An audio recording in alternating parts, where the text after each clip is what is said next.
রথযাত্রা উপলক্ষে আজকে কিন্তু সকাল সকাল ঘরের পুজো সেরে ফেলেছি। আর জগন্নাথ, বলরাম, সুভদ্রা দেবীকে আমার ছাদ বাগানের ফুল দিয়ে খুব সুন্দর করে সাজিয়েছি।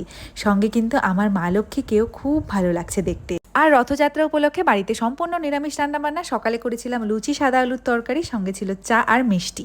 আর আজকে শুভ দিন উপলক্ষে আমার ঠাকুর ঘরের কিছু নতুন কাজ শুরু হলো, আমার খুব ফেভারিট প্লেস বলতে পারো। আর তারপর চলে গেছিলাম রেডি হয়ে আমার গুরুদেবের আশ্রমে, যেখানে জগন্নাথের কিন্তু ধুমধাম করে রথযাত্রা উদযাপন করা হয়। আর এখানে গেছিলাম আমি, বোন আর পূজা। আর গিয়ে তো জগন্নাথ ঠাকুরকে দেখে আমার মনটা ভরে গেল। এই যে দেওয়া হয়েছে 56 রকমের ভোগ, আর ঠাকুরকে খুব সুন্দর করে সাজানো হয়েছে। পাশেই তত্ত্ব সাজানো রয়েছে, ঠাকুরের বিশ্রামের জায়গা। আর এখানে দেখো প্রচুর ভক্তের লম্বা লাইন, যেখানে প্রসাদ খেতে বসেছে সবাই। আর আমার মাও কিন্তু খুব ব্যস্ত এই রথের উপলক্ষে। আর মন্দিরের ওপরে ছিল বেশ ভিড়, সেই জন্য আমরা নিচে চলে আসলাম।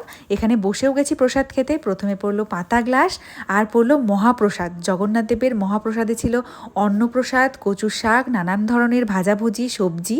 আর এই প্রসাদ কিন্তু এক প্রকারের অমৃত বলতে পারো, যার কিন্তু খুব স্বাদ। আর আমার এই প্রসাদ খেতে সত্যি ভীষণ ভালো লাগে। তোমরা কে কে প্রসাদ খেতে ভালোবাসো কমেন্ট করো।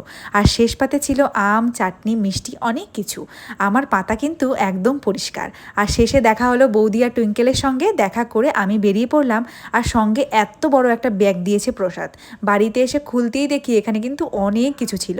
তারপর 3টে প্লেটের মধ্যে প্রসাদ সব কিছু সাজালাম পাড়াতে দেওয়ার জন্য। তারপরে তোমাদের দাদা এলো প্রসাদ খেতে, ও কিন্তু প্রসাদ খেতে ভীষণ ভালোবাসে। তারপর বিকেলবেলা আবার শাড়ি পরে তৈরি হয়ে গেলাম, কারণ রথ টানতে হবে তো। বাড়ির বাইরে দোকানের এখানে এসে দেখি প্রচুর রাস্তায় ভিড়, কারণ রথ আসছে বাড়ির সামনে দিয়ে। আর এই দেখো আমাদের দোকানের সামনে দিয়ে রথ গেল পরপর 3-4টে।